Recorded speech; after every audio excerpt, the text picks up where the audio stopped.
নমস্কার, আমি অন্বেষা আবার চলে এসেছি একটা নতুন ভিডিও নিয়ে। এখন বাজে ঘড়িতে 9:30 আর আমি বানাচ্ছি ব্রেকফাস্ট। সেদিন মল থেকে একটা স্ট্রবেরির একটা প্যাকেট আনা হয়েছিল। ভাবছি আজকে ওটস দিয়ে একটু স্ট্রবেরি দিয়ে খাবো। এইদিকে দুধ গরম বসিয়েছি আর ভাবছি স্ট্রবেরিগুলোকে ছোট ছোট করে যদি পিস করে দেওয়া হয় হয়তো ভালোই লাগবে খেতে। আমার মেয়ের বায়নায় এই স্ট্রবেরি আনা হয়েছে, তাকে যখন একটা কেটে দেওয়া হলো, একটা খাওয়ার পরে তো আর বলছে আর খাবো না। তাই ভাবলাম এগুলো নষ্ট করে আর লাভ কি, তার থেকে ওটস দিয়ে খেতে হয়তো ভালোই লাগবে। তাই ছোট ছোট করে পিস করে কেটে ওটস দিয়ে দেবো সবাইকে। স্ট্রবেরিগুলো যে খুব টক সেটা বলবো না, তবে একটু তো টক টক তো থাকে, এই জন্যে খুব একটা আমার পছন্দ না।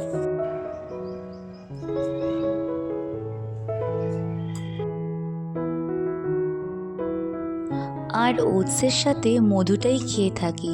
একটা বটল শেষ হয়ে গেছে, আর একটা খুলবো আজকে, দেখি কীরকম লাগে সব কিছু দিয়ে একসাথে। তবে একটা কথা বলি তোমাদের, আজকে আমার হাজব্যান্ডের জন্মদিন। ভেবেছিলাম সকালবেলা ভালো কিছু ব্রেকফাস্ট করব, কিন্তু ও বলল যে না, একটু হালকাই কিছু একটা করে দাও, দুপুরবেলা দেখা যাবে। তাই এখন আপাতত হালকা কিছু দিয়েই চালাই, দুপুরবেলা ভালো কিছু একটা করে দেবো। খেতে কীরকম হবে একদম জানি না, টেস্ট আমি করিনি, তবে দেখতে বেশ ভালো লাগছে। যাই হোক, এবার দেখি দুপুরবেলার কি আবদার। যা ভেবেছিলাম তাই, মাটন নিয়ে এসেছে, তাই মাটন করব আর একটু পোলাও করব। টুকটাক ছোটোখাটো অকেশানে মাটনটাই আমার হাজব্যান্ড প্রেফার করে, তাই আমাদের তিনজনের জন্য একটু মাটন নিয়ে আসে।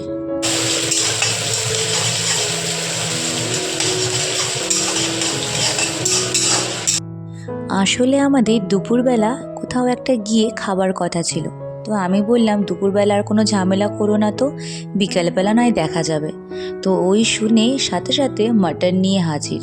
আমার যেন যতই বাইরে ভালো কোনো মেনিউ থাকুক না কেন, মানে মাটনের কোনো আইটেম থাকুক না কেন, বাড়িতে মাটন রান্না করে খাওয়ার টেস্টটাই যেন আলাদা লাগে। আজকে দেখছি মাটনের মধ্যে বেশ কিছুটা চর্বি আলাদা করে দিয়ে দিয়েছে, তাই পেঁয়াজ ভাজার সময় চর্বিটা দিয়ে দিয়েছিলাম।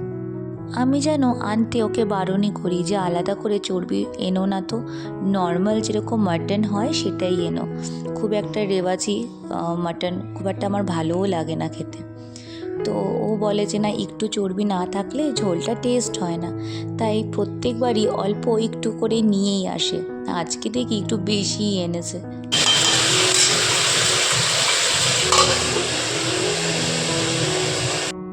মাংসটা প্রায় হয়ে এসেছে, এবার দেব প্রেসার কুকারে। খাসির মাংস প্রেসার কুকার ছাড়া কেন কি জানি আমার ভালোই লাগে না। সে যদি কষা করি কিংবা ঝোল করি, একবার প্রেসার কুকারে সিটি না পড়লে গন্ধটাই আসে না। আর আমি প্রেসার কুকারে সিটিটা দেওয়ার আগে একটু গরম মশলা আর একটু ঘি দিয়ে থাকি, তাহলে গন্ধটা খুব সুন্দর আসে।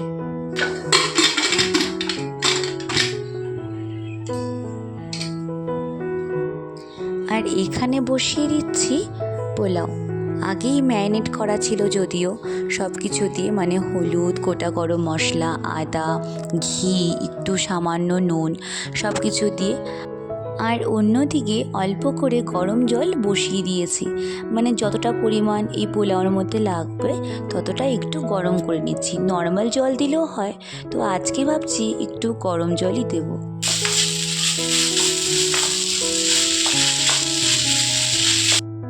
চালটা সুন্দর ভাজা ভাজা হয়ে গেছে, আর এখন দিয়ে দিচ্ছি জল। এই কাপ মেপেই আমি চাল নিয়েছিলাম, তাই এই কাপ মেপেই আবার জল দিচ্ছি। আর করেছি অল্প করে একটু গুড়ের পায়েস। পায়েস খেতে আমার বর প্রচণ্ড ভালোবাসে। আর এখন আমি একটু বেরিয়েছি একটা কেক নেওয়ার জন্য, যদিও আমার বর জানে না যে ওর জন্য কেক নিতে আমি বেরিয়েছি। বলেছি একটু কাজ আছে, আর চলে এসেছি মিউ অ্যামোরেতে। মিউ অ্যামোর ছাড়া যেন বার্থডে কেক ভালোই লাগে না, অন্য কেকও ভালো খেতে, মানে অন্য জায়গার কেকও ভালো খেতে, কিন্তু বার্থডে হলে স্পেশালি এখান থেকেই আমি কেক নিয়ে থাকি। কেকটা আমার ভারী পছন্দ হয়েছে আর সুন্দর করে ওরা নামও লিখে দিয়েছে। আমার কেক নেওয়া কমপ্লিট, এবার যাচ্ছি বাড়ি।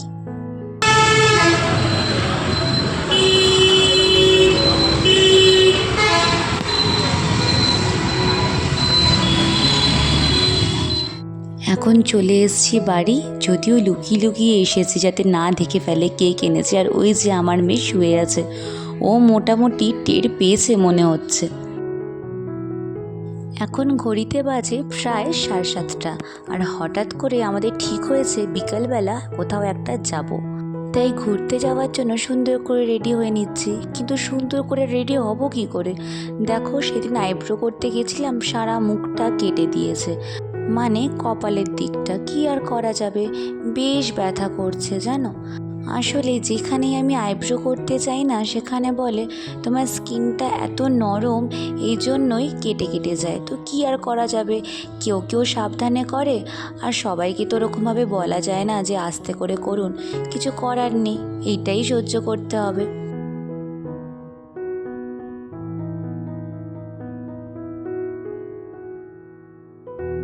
চলো, রেডি প্রায় হয়েই গেছি, আর এখন আমরা বেরোবো। ওইদিকে আমার মেয়ে নিজে নিজেই রেডি হয়ে গেছে, আর আমার বর বলছে আর এত সাজতে হবে না, কার যে জন্মদিন বোঝাই যাচ্ছে না। কি আর করব বলো, বেরোতে গেলে একটু না সাজলে হয়। তো এখন চলে এসেছি সেই রেস্টুরেন্টে। এখানে আগেও আমরা এসেছি, তো এখন এসে দেখছি একই রকমই প্রায় রয়েছে। এখানের এই চেয়ারটা দেখো, আমার যে কি ভালো লাগে, এটার মধ্যে বসে একটা আমার ফটোও আছে। আর একটা জিনিস দেখাচ্ছি তোমাদেরকে, ভেতরে একটা বিশাল বড় আয়না রয়েছে। এখানে আমি বলতে গেলে যতবার আসি, এই আয়নাটার দিকে নিজেকে দেখতে আমার বেশ ভালো লাগে। এই যে দেখো, পুরোটাই দেখা যায়, কত বড় একটা আয়না রাখা।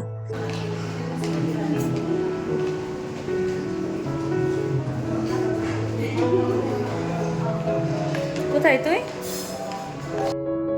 আমার হাজব্যান্ড আগেই ঢুকে গেছে, কারণ আমাদের এখানে সিট বুক করা ছিল। আমি যদিও জানতাম না, এটা আমার থেকে লুকিয়েই করেছে, হয়তো সারপ্রাইজ দেওয়ার জন্যই করেছে। তো ওর ভিতরে গিয়ে ওটা কনফার্ম করছে, মানে কনফার্ম করতে হয় যে আমরা এসেছি। মানে পেমেন্ট করা ছিল না, বাট একটা সিট বুক করে রাখা ছিল আমাদের 3 জনের। আমরা এখানে একবার ক্রিসমাস টাইমে এসেছিলাম, আরেকবারও এসেছিলাম, আমার ঠিক টাইমটা মনে নেই। কিন্তু যখন ক্রিসমাসের সময় এসেছিলাম, এখানে এত সুন্দর একটা কেক রাখা ছিল না, মানে কি বলবো, আর খুব সুন্দর করে সাজানো ছিল। বাচ্চাদের একটা মানে খেলার একটা জায়গাও করেছিল, মানে খুব ভালো লেগেছে সেদিনও খাবারটা। তো আজকে কীরকম হবে বলতে পারবো না, তবে এদের খাবার কোয়ালিটি বেশ ভালো। আর এখন তো মানে গ্যাসের একটা প্রবলেম হচ্ছে, কিছু রেস্টুরেন্ট তো বন্ধও হয়ে গেছে, আর কিছু জায়গায় মাটন করা বন্ধ করে দিয়েছে। তো আমরা এখানে যখন জানতে পারি যে না, এখানে মাটন সার্ভ করছে, মাটন বিরিয়ানি বা নর্মাল মাটনও তোমরা নিতে পারো, মানে যেরকম তোমরা প্রেফার করো, তো সেই জন্যই এখানে আসা। তো এই মানে রেস্টুরেন্টটার নাম হচ্ছে দ্য নেস্ট। তোমরা অনেকেই হয়তো জানো, যেখানে স্পেন্সারটা রয়েছে সেই তার পাশ দিয়েই যেতে হয় এই রেস্টুরেন্টে। তোমরা একবার এসে এখানে ট্রাই করতে পারো, এদের বিহেভিয়ার খুব ভালো, এদের সার্ভিসও খুব ভালো। তো যাই হোক, যাওয়ার সাথে সাথে তো ওয়েলকাম ড্রিঙ্কস পেলাম। আর সত্যি বলতে কি, এত জ্যাম ছিল রাস্তায়, আর খুব দাঁড়াতে দাঁড়াতে এসেছি আমরা, আর আমাদের পেয়ে গেছিলো ভীষণ খিদে। তো মানে ওয়েলকাম ড্রিঙ্কটা পেয়ে বেশ রিফ্রেশ লাগছিল আমাদের। এখানে এনারা স্টার্টার নিজেরাই সার্ভ করে, মানে অন্য জায়গায় বাফেট হলে স্টার্টার তো রাখা থাকে, কিন্তু এখানে ওনারা নিজেরাই সার্ভ করে। তো প্রথমে আমাদেরকে এই পাপড়ি চাটের প্লেটটা দিয়েছে, তারপরে বেবি কর্ন ছিল, পনির ছিল, ক্রিসপি চিকেন ছিল। তো ওরা খুব সুন্দর করে সার্ভ করে দিয়ে যাচ্ছিল আমাদেরকে, যদিও এগুলো আনলিমিটেড, কিন্তু তাও ওরা নিজেরাই সার্ভ করে এখানে। এইভাবে পাপড়ি চাট আমরা একবার মুম্বাই এয়ারপোর্টে মানে যখন আমরা বাড়ি ফিরছিলাম, তো এয়ারপোর্টের যে লঞ্চগুলো থাকে প্রাইভেট লঞ্চগুলো, তো ওখানে আমরা একটা মানে লাঞ্চ খেয়েছিলাম। তো সেখানে পাপড়ি চাট এরকমভাবেই দিয়েছিল। তো ওটাই আমি আমার হাজব্যান্ডকে বলছি যে এত সুন্দরভাবে দিয়েছে, মানে ওখানকার কথা মনে পড়ে যাচ্ছে। আর এখানে আমি দেখলাম বেশ কয়েকটা এয়ার হোস্টেস রাতের ডিনারটা এখানেই করছে, যদিও এখানেই ওরা স্টে করবে দেখে তো তাই মনে হচ্ছে। তো অনেকগুলো এয়ার হোস্টেসকে আমি দেখলাম আজকে। আমার জানো তো একবার খুব শখ হয়েছিল এয়ার হোস্টেস হব। কি সুন্দর করে ওরা সাজে আর এত স্মার্ট যে আমার শখ হয়েছিল যে এয়ার হোস্টেস হব। তবে যাই হোক, ওই লাইনে আর হয়ে ওঠেনি। আমি যেন ফর্ম ফিল আপও করেছিলাম একবার, মানে এই এয়ার হোস্টেসের কোর্সেস করার জন্যে। তো কিছুভাবে হোক ওই দিকে আর যাওয়া হয়নি। আসলে সব শখ কি আর পূরণ হয়? কিছু কিছু মনের মধ্যে চেপেও রাখতে হয়, যেটা আছে সেটা নিয়েই চলতে হয়। তবে এখন কিন্তু আমি আমার খাবারটা দারুণ এনজয় করছি, কারণ প্রত্যেকটা ডিশ এত টেস্ট কি বলবো। স্টার্টার তো দারুণ ছিল, এবার নেব হচ্ছে মেন কোর্স। দেখে তো মনে হচ্ছে ভালোই হবে। এখানে নুডলসটা এত সুন্দর করে বানিয়েছে, কিছু বিট দিয়েছে, গাজর দিয়েছে, আরও অনেক রকমের ভেজিটেবলস দিয়েছে। আর এখানে চিকেনটাও বেশ ভালো। তো ভাবছি সবই অল্প অল্প করে নেব। তবে এখানে মাটন বিরিয়ানি পাওয়া যায়, কিন্তু আমার হাজব্যান্ড বলেছে যে বিরিয়ানি আর খাবো না, আমাকে মাটন কষা বা মাটনের কোনো একটা আইটেম দিন। তো ওরা খুব একটা মানে ওই জিনিসটা দেওয়া প্রেফার করে না, বিরিয়ানিটাই যেহেতু সবার জন্যে। তো স্পেশাল রিকোয়েস্টে আমাদের আলাদা করে মাটনের আইটেম বানিয়ে দিয়েছে। নুডলসটা কী যে সুন্দর খেতে, মানে কি বলবো। আর একটু চিকেনও নিয়ে নিয়েছি নুডলসের সাথে। আমার আর কি লাগে, এমনিতেই চাইনিজ খাবার আমার প্রচণ্ড ভালো লাগে খেতে, আর যেখানেই চাইনিজ ডিশ পাই আগে আমি ওটা নিই।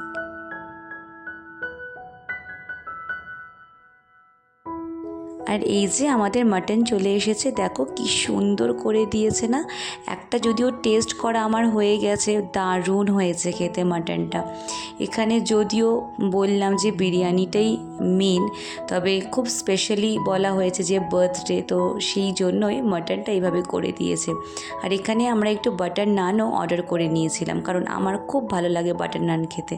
আর এখন আমাদের খাওয়া দাওয়া প্রায় শেষের দিকে, তাই ডেজার্ট খাওয়ার আগে একটু হাঁটাচলা করে নিচ্ছি, কারণ ডেজার্ট মিস করা যাবে না। আর এই যে ব্রাউনি দিয়েছে আমাদেরকে, তো এটাও বলতে গেলে স্পেশাল রিকোয়েস্টেই আমাদেরকে দিয়েছে। তো আমরা অ্যাকচুয়ালি জিজ্ঞাসা করছিলাম যে কেক তো থাকে আপনাদের, তো আজকে নেই কেন? তো বললো যে ম্যাম আমি কি বানিয়ে দেবো? আলাম অবশ্যই, ব্রাউনি তো দারুণ লাগে খেতে।